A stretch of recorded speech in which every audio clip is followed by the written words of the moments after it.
Ser Podcast.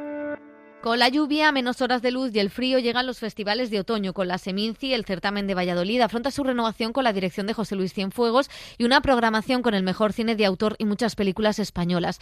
Nos pasamos por allí y también confesamos a varios directores en este episodio. La culpa y la memoria vertebran las películas de Martin Scorsese, el gran estreno de la semana, y también la de Robin Campillo. El francés bucea en sus recuerdos de niño en Madagascar para hablar del colonialismo en la Isla Roja. Tenemos ciencia ficción, herencias envenenadas y muchas series. ¡Acción!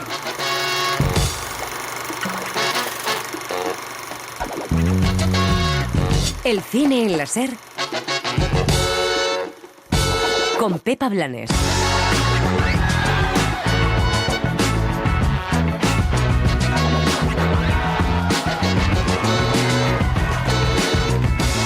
Scorsese estrena Los asesinos de la luna, una revisión del western que cuenta el genocidio de los Osage con Leonardo DiCaprio, Robert De Niro y Lily Gladstone. Parece muy claro que Will Smith no cuidó de su esposa Minnie como hubiera debido.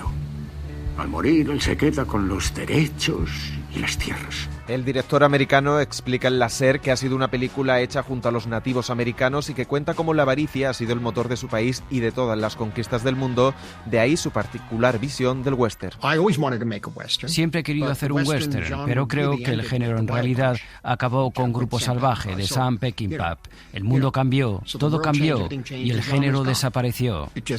El director francés Robin Campillo entona como Scorsese el mea culpa en La Isla Roja, una película en la que mira cómo fue su infancia en las colonias francesas y protagonizada por King Gutiérrez. Viviréis en un gran entorno familiar, lleno de amor y de generosidad. Bienvenidos a la base 181. Otra película francesa es El reino animal, un thriller de ciencia ficción donde una extraña mutación convierte a los humanos en animales. Estas mutaciones son algo reciente, complejo. Lo admito, no lo sabemos todo. Desde Irlanda llega El legado. Es un thriller psicológico sobre la familia y cómo sobrevivir a tus allegados. Reconoces que su mala reputación es inmerecida. Entonces, ¿por qué debe cargar mi padre con la mala fama? En televisión vuelven las hormonas revolucionadas de Élite y también la locura terrorífica de Alex de la Iglesia en 30 monedas. ¿Qué tal, ratas de la noche? Menudo sitio, ¿eh? Aquí estamos, en Pedraza, para descubrir qué es lo que ocurrió aquel fatídico día de octubre del 2019. Confundo la realidad. El cine en la Ser. Es que todo me está así. Se encendía el cielo, se te enreda el pelo. Con Pepa Blanes. Tú se vuelas con la mía. So in my head, and I leave it like an unmade bed. Oh, I don't wanna clean up yet. Keep it messy, messy, messy, oh yeah. Se encendido el cielo, se te enreda el pelo. Tú se vuelas con la mía. Am I fucking 16? This shit's kinda depressing. Are you doing to me? Cause you messy, messy, oh yeah. Maybe it's just admiration, copulation, oh. Hola, ¿qué tal? Bienvenidas, bienvenidos a El Cine en la Ser. Ya hemos dejado los festivales de inicio de temporada, pero llegan los festivales de otoño y arrancamos este programa desde la Seminci en Valladolid. José Manuel Romero, ¿qué tal? ¿Cómo estás? ¿Qué tal, Pepa? La Seminci arranca nueva etapa con nueva dirección y con más presencia del cine español. La inauguración es una coproducción, La contadora de películas, de Lon Serfis, con guión de Walter Sey y de Isabel Coixet, y con Antonio de la Torre y Beneris Belló. ¿Qué le vamos a decir a los críos? ¿Sobre qué? Sobre el cine. Es lo único que le hace ilusión. ¿Ya se me va a ocurrir algo? Era un forajido, un asesino. Entonces, ¿qué razón? ¿Para dónde, Espartaco? Perdóname, Antonino. Y así mi familia me convirtió oficialmente en la contadora de películas. Pero además veremos algunos de los estrenos de los próximos meses, como Teresa, de Paula Ortiz, El amor, de Andrea, de Manuel Martín Cuenca, Que nadie duerma, de Antonio Méndez Esparza, y El maestro que prometió el mar, de Patricia Font. También estrenos internacionales como Green Border, de Agnieszka Holland, La quimera, de Alice Rothbacher, El rapto, de Marco Bellocchio, o El viejo roble, de Ken Loach. Además de alguna sorpresa como Todos somos extraños, de Andrew Hyde, o con Paul Mescal y Andrew Scott, dos de los actores de moda. Estaremos en Seminci estos días, por donde pasarán Kitty Mamber, Blanca Portillo y Charlotte Rampling, Pepa. Sí, son veteranas actrices que van a recibir la espiga de honor a toda su carrera, pero es momento ya de meternos en los estrenos de la semana. Y lo hacemos a lo grande. Empezamos con Los asesinos de la luna, nueva película de Martin Scorsese, evento cinematográfico, casi 4 horas de duración para contar el genocidio de los Osage y cómo la avaricia, uno de los temas de su filmografía, es la base de toda nación. Leonardo DiCaprio, Robert De Niro y Lily Gladstone son los protagonistas de una película que cambia el relato que ha hecho el western de los indígenas, como nos ha contado el propio Scorsese.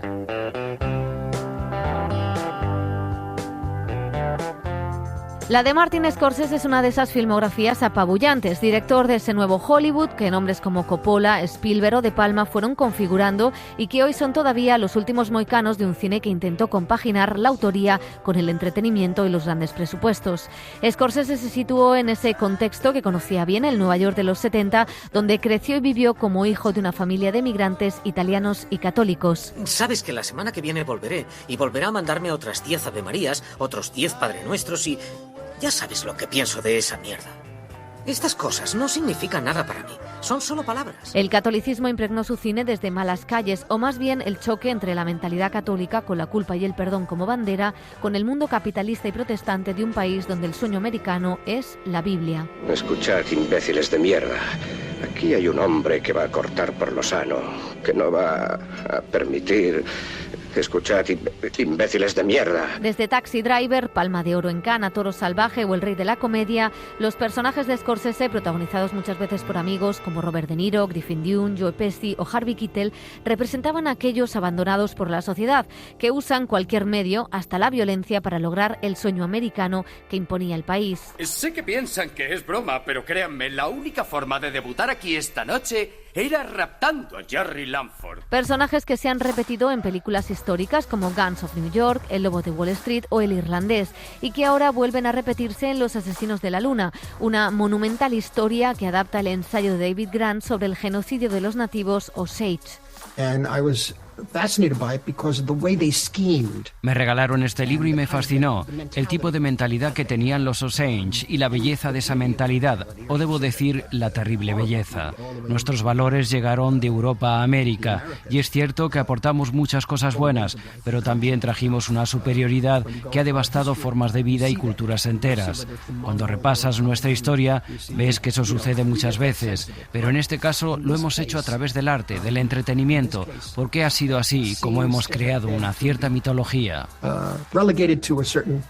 Algunos de los personajes de sus películas podrían entender a los villanos de esta, un grupo de blancos que se fueron a Oklahoma a casarse con las mujeres Osage para lograr la titularidad de las tierras llenas de petróleo y matarlas lentamente, con el alcohol o con la violencia. Tenía que ser un suicidio, mendrugo. No le dijiste que dejara la pistola. Lo sé, le dije que dejara la pistola. Le dije exactamente que dejara la pistola. Como tú me dijiste, Rey. No sé por qué no lo hizo. No sé por qué. Le dije lo que me dijiste. Scorsese rueda su primer western, pero lo despoja de todos los clichés hacia los nativos.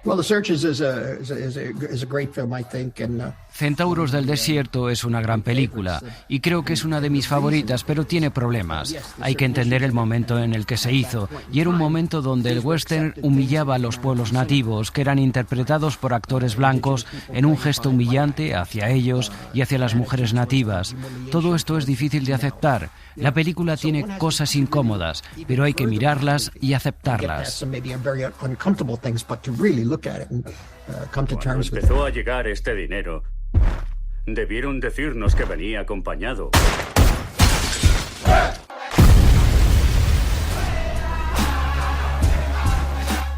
7 años ha tardado en levantar un proyecto que tuvo el beneplácito de la comunidad Osage y que temió en un principio que esta fuera otra historia de mafia y violencia. Le salvó Silencio, una de las muchas películas que Scorsese ha realizado sobre la espiritualidad y la fe.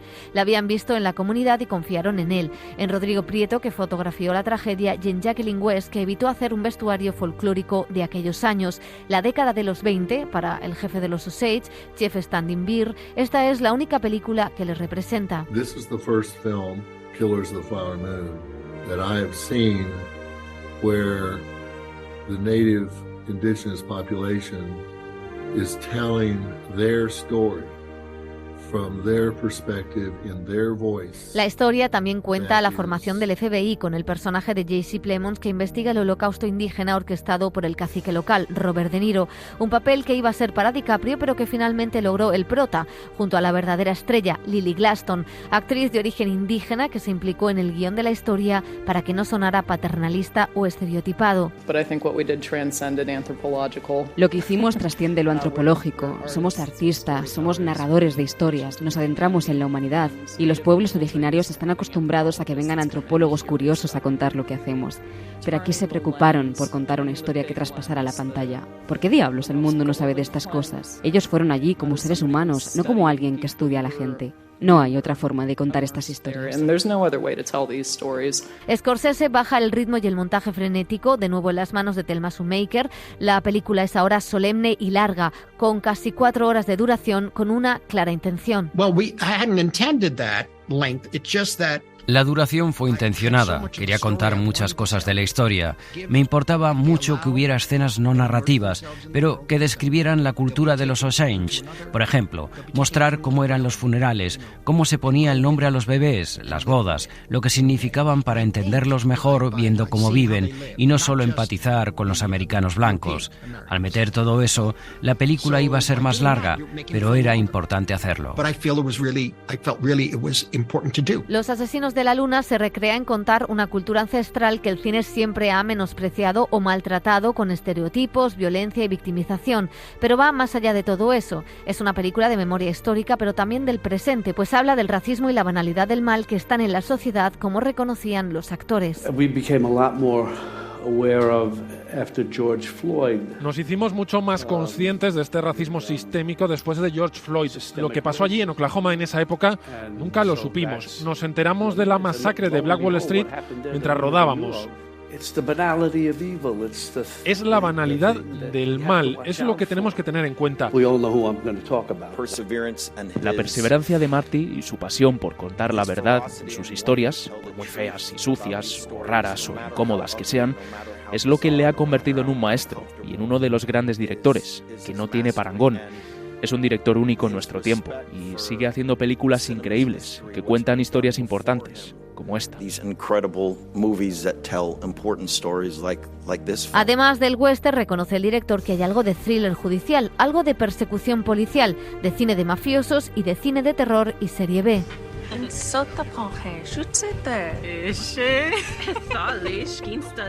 Dice el director que esta es su película más importante en términos históricos. Probablemente tenga razón. También es la más política en pequeños detalles, como ese final donde el título de la película aparece en la lengua Osage. Toda una declaración de intenciones del cine de Hollywood que a su manera, precisamente con el western, creó la imagen de subalternidad de los nativos que ahora trata de enmendar. La culpa de Occidente por los pecados y la violencia cometida es uno de los temas que se repite este año en muchas películas. Fue una de las conversaciones del pasado Festival de Cannes con películas como La zona de interés, El rapto y la de Scorsese. Y es algo que está en el siguiente estreno de esta semana. La Isla Roja es un drama familiar basado en la historia de su director, Robin Campillo, que vivió su infancia en una de las colonias francesas en Madagascar. Desde los ojos del niño que fue, cuenta ese mundo extraño donde los blancos no se mezclaban con los colonos y donde la patria era un lugar incierto. Acabáis de llegar al lugar más bello del mundo. En los últimos años, el cine francés ha entonado una especie de mea culpa sobre su etapa colonial. Lleno de amor y de generosidad. Bienvenidos a la base 181. Bienvenidos a Madagascar. Salud. Diferentes directores han examinado el pasado de su país, especialmente la presencia en regiones africanas. Lo ha hecho, por ejemplo, Robert Guédiguian, siempre comprometido con las causas sociales, u Omar Sy, protagonista de Padre y Soldado. Ahora es Robin Campillo, realizador francés de origen marroquí, quien bucea en su infancia como hijo de un militar destinado primero en Argelia y después en Madagascar. A priori, c'était la même chose pour 120 battements par minute. Inicialmente mente era lo mismo que con 120 pulsaciones por minuto. No tenía intención de explorar mi vida, lo que me interesa es la ficción y nunca quise hacer películas autobiográficas. Pero le conté a mi co-guionista esta historia que viví de niño, donde mi madre me hizo un disfraz de Fantomet y yo era un superhéroe que salía de noche a una base militar de Madagascar disfrazado de justiciero.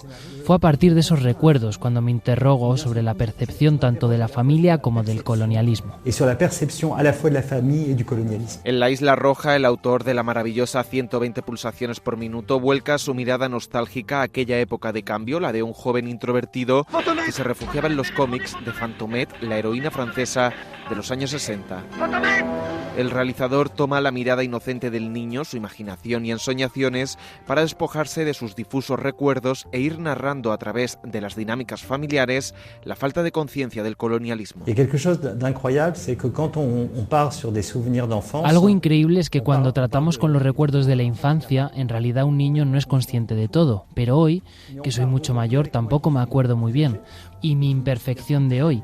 ¿Qué es la conciencia política? Es una percepción de la realidad que va acompañada de un saber. Un niño no tiene ese saber, solo tiene ciertas percepciones, pero a los 7 u 8 años sigue siendo bastante complicado. Así que empecé a trabajar interrogándome a mí mismo qué vi, qué oí, qué pasó por mi cabeza, cómo percibí esa feria colonial en la que los adultos interpretaban como una obra de teatro. He entendido lo que había detrás del escenario. Detrás estaban simplemente los malgaches, los habitantes de la isla. La mirada sin mácula del niño que empieza a descubrir que todos los adultos son personas enmascaradas, como la heroína de sus cómics, todos esconden algo. La Isla Roja sucede en los años 70, la etapa francesa en Madagascar ya había acabado, pero las prácticas de dominación del colonialismo seguían como un fantasma. Y c'est ça, et aussi l'impression que Tengo la impresión de que el colonialismo o el poscolonialismo siguen de alguna forma en una parte de la población, e incluso en los políticos, cuando perciben a todos los jóvenes como los de esta historia o los de la inmigración, incluso cuando hay muchas que han emigrado hace mucho tiempo. Siento que todavía hay un subconsciente muy fuerte al respecto. Y yo siento que il y a toujours un inconscient très fort là-dessus. Es el fin de la patria y es el fin del patriarcado, con esa madre sumisa que empieza a darse cuenta de que también puede decidir. El español King Gutiérrez y Nadia Tereseschi, una de las actrices de moda del cine francés, son los padres de esa familia. Es la complejidad de un personaje que no es solamente macho, que es cariñoso, que le gustan sus hijos, pero que tiene unas incompetencias emocionales propias de la época y unos complejos en relación a su mujer. Ella está más formada que él, pero él tiene que demostrar el poderío. Sin embargo, la que puede irse es ella, no él. Hay momentos en que hay un intercambio de roles y él se convierte en un cuarto hijo. Hay muchas capas en esta película y es un gozo encontrarte con un personaje así. Ambos han formado un hogar allí donde han ido con sus hijos, organizan comidas y fiestas y viven totalmente ajenos al día a día de la comunidad nativa, casi siempre fuera de campo o en un lugar secundario del plano. Campillo recurre a ese concepto de familia extendida con varios personajes secundarios que van mostrando la relación perversa que genera la presencia militar. Hay una joven que decide marcharse porque no aguanta más ese ambiente, o un compañero que mantiene una criticada relación con una nativa a la que tratan de prostituta. Et voilà pour toi. Joyeux Noël. Thomas. ¿Une foto? Todas las relaciones, las raciales, las de género y las familiares, están atravesadas por la dominación. Solo los niños parecen poder escapar a esas dinámicas. Robin Campillo no acierta al conjugar todos los elementos narrativos, la visión del niño, los insertos fantásticos, las rencillas familiares y un retrato más amplio de la vida fuera de esa burbuja militar. Sin embargo, sí logra capturar esa atmósfera de paraíso perdido, de un lugar idílico donde los extranjeros disfrutan en soleadas jornadas de campo y playa y los locales solo se mueven en la oscuridad, trabajando para ellos, la vieja colonia que se resiste a aceptar la pérdida de su territorio. Lo que no me gusta es el olvido, y creo que volver a mirar las cosas, repensar las cosas, eso nos hace más grandes. Para mí ni siquiera es la necesidad de sentirme culpable, es la necesidad de reconocer una realidad. Esta historia es una historia olvidada. Incluso hay un libro en Francia de varios historiadores llamado Madagascar, una historia olvidada. Y debo decir que la película no ha logrado sacar esta historia del olvido en Francia. Es muy fácil mirar para otro lado, es muy fácil desviar la conciencia y no cuestionarse a sí mismo. Durante la mayor parte del metraje, Campillo sitúa en el foco a la familia francesa, pero en la última media hora decide reescribir la historia colonial, dándole la palabra a los que ha ignorado durante toda la película. El director gira el punto de vista y explica las reivindicaciones de los malgaches, la violencia contra la población local y la represión de las revueltas. Lo hace con un final festivo y musical que celebra con culpa y nostalgia la emancipación de ese pueblo.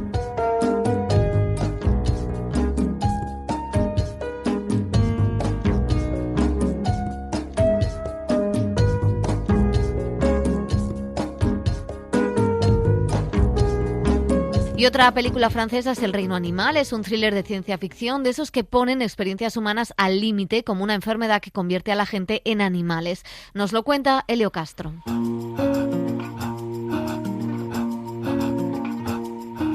Dice Tomás Calais, el director del Reino Animal, que nunca le ha interesado mucho el cine de ciencia ficción y que no ha visto muchas películas en las que aparezcan mutantes o seres extraños. Sin embargo, debido a la emergencia climática y la reciente pandemia, quiso escribir una historia en la que se explorara la interacción del hombre con la naturaleza.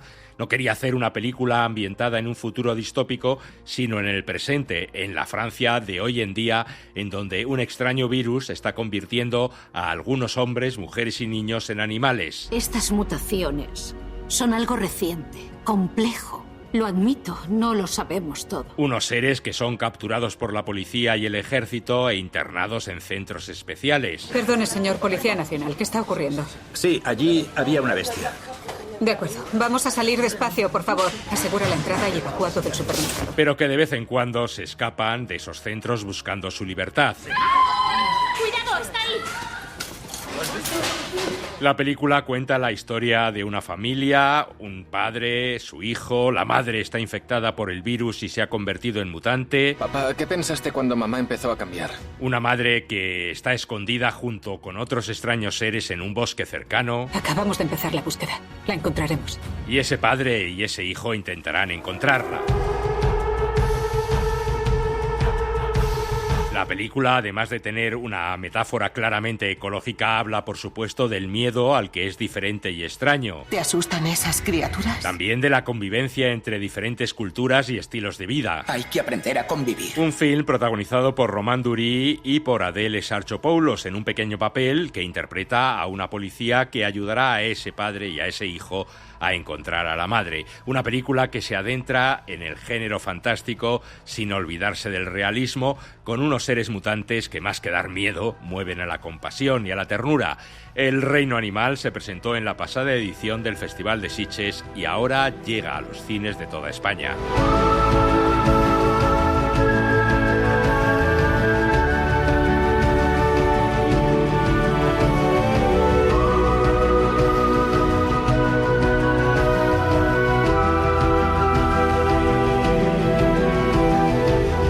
Por último, vamos a analizar el thriller psicológico El legado, un drama gótico de la directora irlandesa Lisa Mulhey, un reportaje de Carlos Guerrero.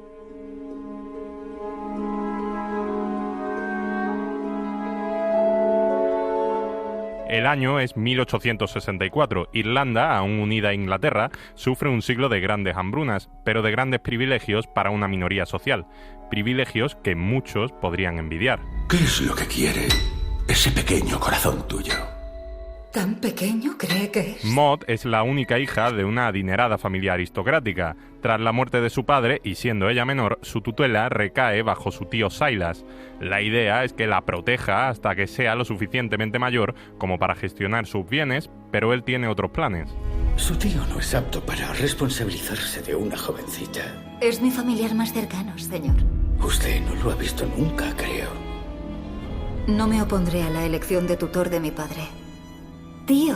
El legado adapta el libro Tío Silas, una novela victoriana del autor irlandés Sheridan Le Fanu, una novela que, según la directora Lisa Mulcahy, ha querido resignificar. Queríamos que Maud en la película fuera inocente e ingenua, pero tiene un carácter fuerte que descubre a medida que avanza la película. El libro es bastante frustrante de leer, es un libro largo y queríamos que la película fuera una experiencia mucho más interesante y desafiante. Maud se enfrenta al abuso de su tío. Pronto se hace con el control de su casa y ella se verá sola, porque incluso el servicio le reconoce a él como la figura de autoridad en la casa. Maud se encuentra en una situación en la que las personas que deben protegerla están yendo a por ella. Poco a poco se da cuenta de que tiene que luchar por su poder y que no hay nadie que la ayude. Está realmente sola. Mi padre me enseñó que los ángeles y los demonios caminan entre nosotros, vestidos con carne humana.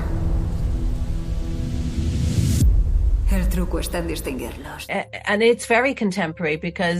Es muy contemporáneo porque hay abusadores por todas partes. Desde el principio sabemos que Silas tiene un lado desagradable, pero por supuesto hay muchos abusadores que, si no sabes que son abusadores, parecen la persona más amable del mundo. Y es solo en su mundo privado donde el abuso continúa, por lo que es muy contemporáneo porque todavía sucede todo el tiempo.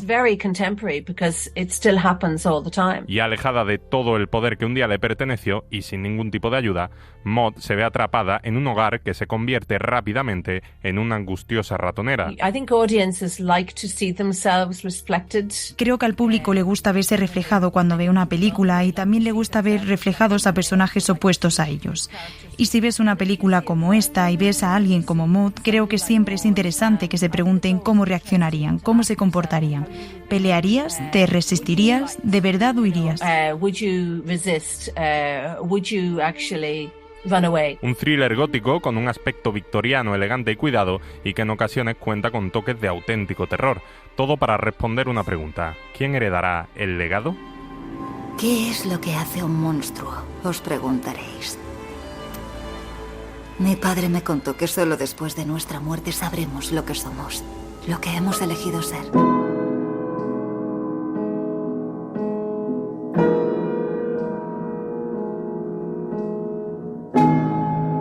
El cine en la SER con Pepa Blanes. It's been a difficult couple of years. We've been trapped inside our own heads with our hopes and fears. You feel so tired, but there's nowhere to go. 'Cause you miss that special somebody you really know. Do you remember how things used to be less complicated? Is it only me who just can't take it?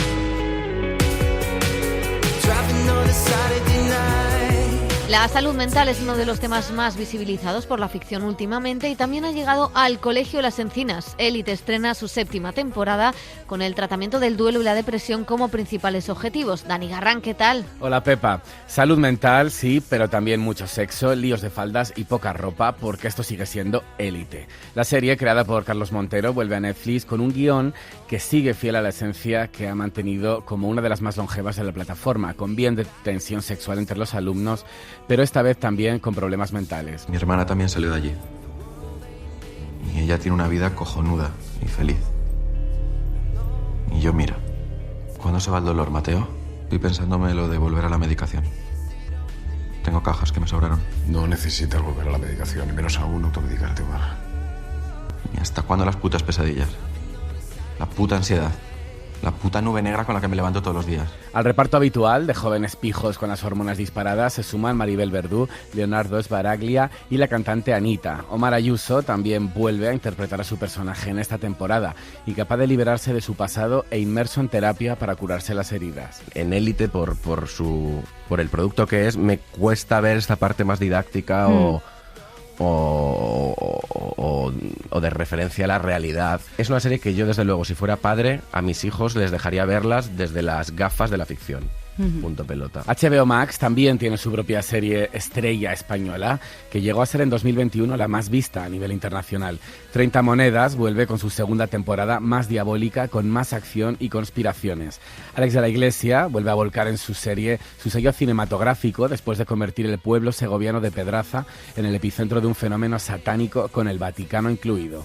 Miguel Ángel Silvestre, Megar Montaner, Eduard Fernández y Macarena Gómez repiten en un elenco al que se suma Nacho Aninri. ¿Qué tal, ratas de la noche? Menudo sitio, ¿eh? Aquí estamos, en Pedraza, para descubrir qué es lo que ocurrió aquel fatídico día de octubre del 2019. ¿Dónde está la gente? ¿Se los tragó la tierra? Más arriba, más arriba. Lo que sabemos es que no fue una epidemia, ni un desalojo forzado. Algunos salieron corriendo.